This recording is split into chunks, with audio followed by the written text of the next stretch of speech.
right, Tom Davidoff. Let's talk about pro forma analysis. What's a pro forma?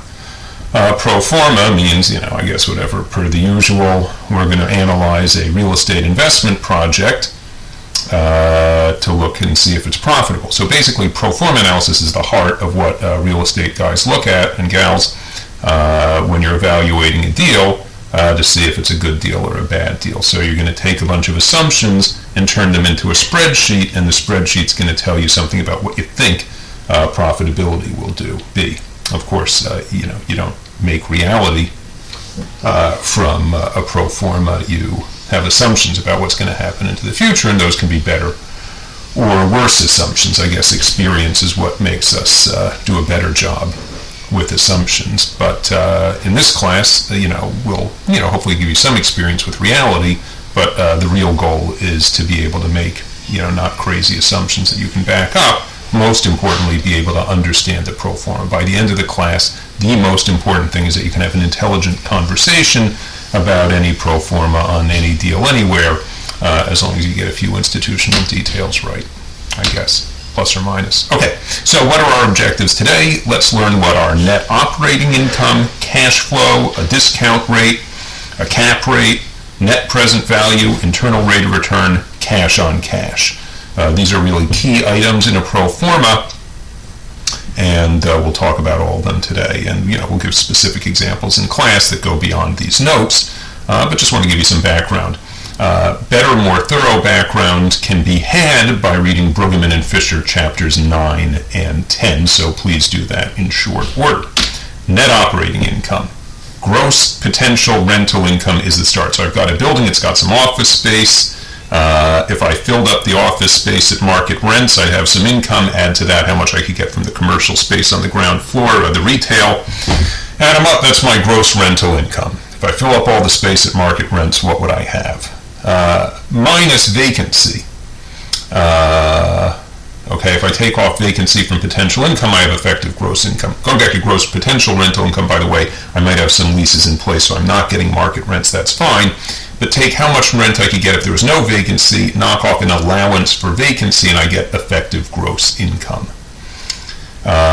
So what's vacancy? Vacancy is I've got some space that I can't lease, or the tenant is not paying rent because they're in bankruptcy protection and I can't kick them out. So until I can kick them out, they're not paying me rent. That's as bad as vacancy. Some people call that vacancy and credit loss. Okay. I'm going to take out operating expenses, not capital expenses yet. Operating expenses are stuff that happens all the time. Someone spills Coca-Cola on the carpet. Somebody's got to clean it up. I pay a guy to clean up the common spaces, hallways, etc. every day. Move the gutter around without spending big money. Got to pay him for his labor for that. I got to pay property taxes to the municipality, so they bring around police and fire protection. Insurance on the property that the lenders will require and I may want anyway. All of that is called operating expenses. Capital expenditures are big things like repairing a roof, major renovation, what have you. And the difference is for tax purposes, we'll get to later, but I can expense immediately operating expenses. Big investments like capital expenditures have to get depreciated. So I'd rather call an expense an operating expense. I may recover some of my operating expenses from tenants. So there's such a thing as a triple net lease where you bill the tenants for common area maintenance, property taxes, and insurance. So on top of their base rent, they also pay you common area maintenance, insurance, and property taxes, presumably proportional to their space in the building. There's also gross leases. When you rent a place from a landlord, that's a gross lease, although you also pay directly your bills. But you could also imagine a world in which the landlord provides heat and hot water and all the common area maintenance, and your rent is whatever it is, and the landlord spends money to do these expenses. Okay, so gross lease, there's just a number, there's no recoveries. Net lease, you pay recoveries on top of the base rent. And there's middle ground cases where there can be caps on how much either the landlord or the tenant spends. Okay. You'll typically want to deduct from your NOI capital expenditures. How would you do that? Well, a big capital expenditure doesn't happen every year, but you want to put in allowances for it. So maybe you put in 25, 50 cents a square foot, whatever the appropriate number is for the asset class. This is how much you expend in the age of the building. The older the building, the more you're going to want to allow for capital allowances. Okay, Warren Buffett has a good line. Does management think the tooth fairy pays for capital expenditures? And what that's about is often people will put together an investment package and say, boy, look at the net operating income. It's very high relative to your investment in the property, so this is very profitable. But they're ignoring capital expenditures. That's like the first no-no in real estate investment analysis. Okay, NOI in the news. If you know Vancouver, if you've been trying to rent a place, as you know, it's very hard to find a rental. Why? Vacancy rates are about 0.5%. It is very hard to find a piece of real estate to rent, to lay your head down in Vancouver. Very different situation for a different asset class in a different place. In Calgary, 25% of all office space is vacant today. So let's do an example that talks about how important vacancy is. Suppose I've got $100,000 plus recoveries in potential income for a property because they're triple net leases. My expenses are $20,000, so my total potential income is $120,000, $100,000 in base rent plus $20,000 in recoveries. And on top of that, I think I'm going to have capital expenditures of $10,000, which are not recoverable from the tenants. So if I have 1% vacancy, what is my net operating income? Well, I'd get $100,000, which would be the triple net situation. I'd have $100,000 in base income, pay $20,000 in expenses, and then get $20,000 in recoveries. So that's my $100,000. Then I got $10,000 in capex unreimbursed, and I'm going to lose 1% of my gross potential income of my $100,000 plus 20 in recoveries. So I lose 1% of $120,000. That leaves me with net income of net operating income of $88,800.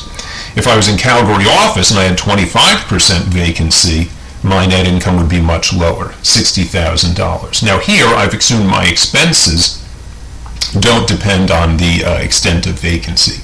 You might think with more vacant space the building would be a little easier to maintain, but who knows, maybe you have more criminals hanging around the lobby if everybody knows nobody's around to look at them, so maybe expenditures really could even go up. So, constant expenses and vacancy, probably not a crazy assumption. I don't know what they do in industry.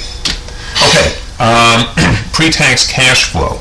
So, how much money do I get in cash flow before taxes? Well, that's not what I want. Hang on, let's call that pre-tax cash flow. Oh, yes, pre-tax cash flow. Very good. Ignoring taxes, which is a terrible idea for a real estate investor because taxes are quite important in real estate. How much money am I putting in my pocket every year? Net operating income is if I didn't have any sort of business partners, how much money is the building spitting out? But I don't get all the money the building spits out because I have some investment partners. Who are my partners? Well, I probably have mortgages from banks. And mortgage payments, as we'll discuss, consist of interest and amortization. Interest is the guy gave me $1 million. He needs some money back to compensate him.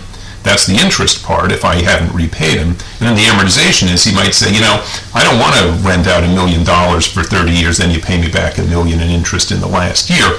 I want some of my principal back every year too. That's amortization. So your cash flow, the money you put in your pocket, is net operating income minus the interest you pay the bank minus amortization.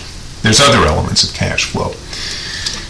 Sometimes you don't buy a property from the seller outright when you buy the property. You actually ground lease a property or lease it. So at UBC, the developers who build either condos or rental buildings lease the property from UBC Properties Trust for 100 years.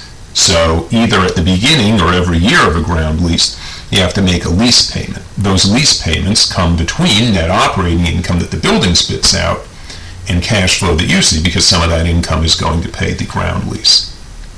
Okay. cash flow includes proceeds from sale, whereas net operating income doesn't. Net operating income doesn't care who owns the building, but your cash flow goes up, of course, in the year you sell the property because you're going to get the net proceeds from sale. What are the net proceeds? Well, you sell the building for some price. You might owe some taxes. You definitely owe a realtor for selling the property. And you may owe capital gains taxes as well. Those are, of course, we don't need to worry about them from tax. But we get our net proceeds from sale. We got brokerage, some other transaction costs. Maybe I spend a little bit of money to fix the place up, a big capex in that year. How much am I going to sell for? Usually you assume an exit cap rate. So you take net operating income and divide it by some number. We'll talk about cap rates in a second. Okay, so proceeds from sale in the last year you hold a property go into your terminal cash flow. If you're selling, then you're going to prepay your mortgage and pay the outstanding balance most likely to the lender. And you may also owe money in any given year to equity partners. So when you finance real estate, you've got debt partners. You might also have equity partners. If you personally or your corporation doesn't have the cash to put up, say, 10-20% after the mortgage lender or 30% after the mortgage lender's done, you got to find equity partners to front you the rest of the cash, and they're typically going to want repayment. And so at the corporate level, the partnership of all the equity guys has one cash flow, but you, the individual who are thinking about this deal, have part of the cash flow that we call part of the waterfall of payments that trickle down to the different investors. Okay, so that's cash flow, which is different from net operating income. Net operating income is the building not caring about who's investing. Cash flow is after investment considerations. So let's come up with an example of cash flow. Suppose the net operating income from a building is $100,000. There's 3% interest on a mortgage of $3 million. The way I did it, I seem to be assuming a $1 million mortgage, not $3 million. Okay, so let's fix that line item in the text.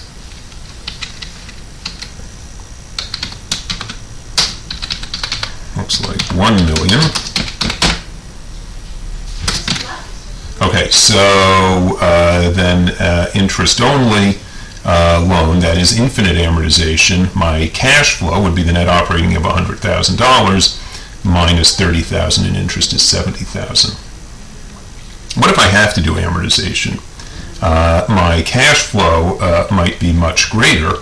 So if my net operating income is $100,000, I've got a 15-year mortgage at 3% interest. I believe my payment, we can fix this in class if it's wrong, we'll check, I think it's right, is $248,609.39, which is quite a bit more than my cash flow. That makes sense. I'm guessing that's on a $3 million mortgage. We'll fix it in class. All right, taxable income. How much tax do I owe? I owe at some income tax rate the amount of taxable income I have from a property. What's taxable? Well, net operating income is taxable, but I get to take out interest. Amortization I do not get to take out of taxable income. I get to take ground lease payments out of taxable income. Depreciation says my building is losing value because every year it's getting older. It's called a capital cost allowance in Canada, depreciation in the States. There's different methods of calculating it. There's straight line, declining balance. Canada has an odd feature that your credit is limited, I believe, to half the usual amount in year one. You might have to pay capital gains tax, which is different from income tax because it occurs at a different tax rate on your nominal gain. You get to subtract from your capital gain on sale all your accumulated capital expenditures, because if I sell a property for $2 million, but that's only because I've been investing a lot of money, all those capital expenditures get to be added to my so-called tax base. But I've been taking depreciation on the structure, and that's going to get added back, possibly at a sort of penalty rate to account for the time value of money, onto my taxable capital gain. There's some complications. You know, it's not at all uncommon that you'd have negative taxable income from a property, right? If you're paying high interest for example, and you're coming in with a low net operating income relative to price, and you get a lot of depreciation, you could have negative taxable income. And then I have a loss, so I actually maybe get money back from the government. That would be a loss. Sometimes, though, only active investors, so the guy who really runs the real estate, can take an active loss. There's limits on passive losses. Typically, if I have gains from some other real estate investment, I can take a loss. But if I don't, I may be bounded below at zero for my taxable income. That changed in the U.S. in 1986. And let me show you how that's different. By the way, property taxes we think of as a different bucket from taxable income and income taxes. Taxable income is both federally and provincially taxed. It's the municipality that collects property taxes here in Canada and in the States. Sales taxes are different, again, and relevant for hospitality. There are sometimes a GST due on sale. We'll talk about that later. Okay, taxes matter for real estate investment. When you change the tax environment, things change. These two pictures, the top, this is the U.S. from 1960 to about 2012. And the black line is plotting between about 20% and 50%-ish. What fraction of all homes built are multifamily as opposed to single-family? Most single-family homes are owner-occupied. Multifamily homes, they could be condo owner-occupied, but a lot of them are owned by landlords who rent them out to tenants. It's more common to have a multifamily building be rental than to have a single-family building. So this is a proxy for what fraction of homes are owner-occupied versus landlord-occupied.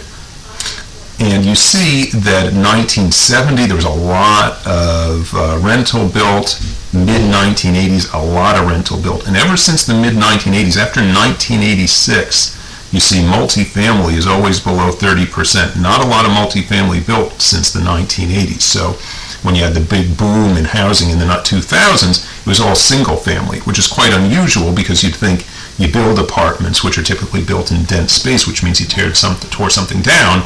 That usually happens in a hot market, but even in the very hot market of the U.S., nothing like Vancouver today, you had a lot of single family. Also a lot of owner-occupied in Vancouver today. You build condos, but they're typically condo, not purpose-built rental. Why is that? Well, in both the U.S. and Canada, the tax environment has changed. Inflation, as you may know, was low in the 60s. It's very low today. It was very high in the 1970s and early 1980s. And with high inflation, interest rates are high. Interest rates are deductible for landlords, not owner-occupiers. So when interest rates are high, landlords get a big tax deduction, which is the part of interest rates that reflect inflation that owners get. So there's a big tax shield due to, this is a total tax shield, and a lot of that was inflation in the 70s and 80s. Also, depreciation allowances were faster, at least in the States, and I think in Canada too, in the 70s and 80s than they are today. So you combine slow depreciation, low inflation, you get a low total tax benefit to being a landlord. And so relatively speaking, you don't want to be a landlord, you want to be an owner-occupier as an investor in real estate. And that really shows up in what gets built. The demand for real estate is for owner real estate as opposed to landlord real estate.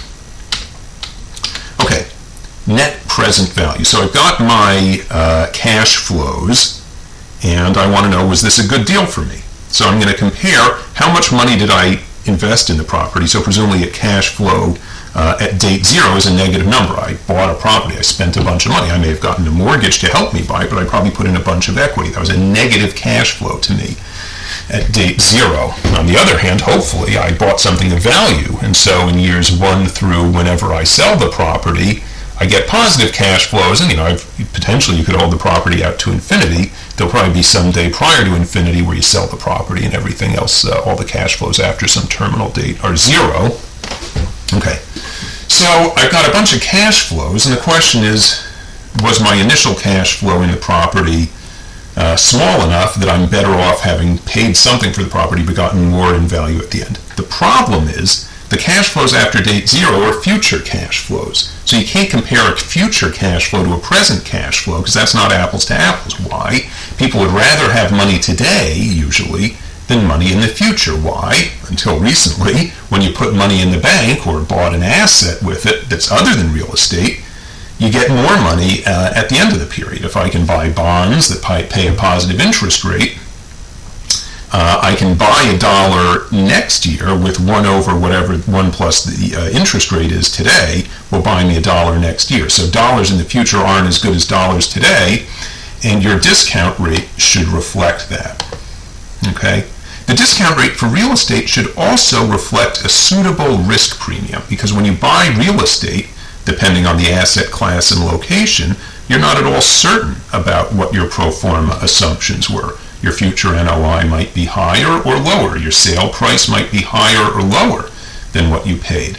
Okay, so if you think real estate's something where you want to be compensated for that risk, and whether you should or not is very complicated. We'll talk about CAPM and its relationship to real estate or not in class. You can ask a finance prof what the right discount rate is for real estate. I assure you they don't know. I've thought about this for years, and I don't know either. Nobody knows the right discount rate for real estate. It's probably a positive number, but even that's not obvious. Okay, so you should be getting the riskless rate over some horizon plus a risk premium. You also might want a liquidity premium in your discount rate, right? If I put money in treasuries, I can sell them anytime. There's a very thick market for it. If I put it in Bentall 5, you can't sell Bentall 5 any day of the week, and you particularly can't sell Bentall 5 very easily in a lousy state of the world like the 2007 to 9 financial crisis. So I don't know what the right discount rate is for real estate. Nobody does. We can say some facts about where it's higher or lower, and well, no, we can't. Anyway, hard to know what the right discount rate is, except for when interest rates are high. Discount rates tend to be high too. Okay, anyway, so my net present value, as I sum up all the future cash flows at different dates, 1 plus the discount rate to the minus t to account for discounting, add them all up, and that's my net present value. And if the net present value is positive, that means the value of future cash flows is bigger than my investment. I should buy the property.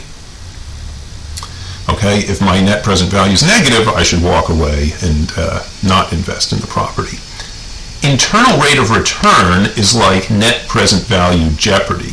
The internal rate of return is what is the discount rate, whereby if I use this discount rate to discount future cash flows, I'll get an NPV of exactly 0.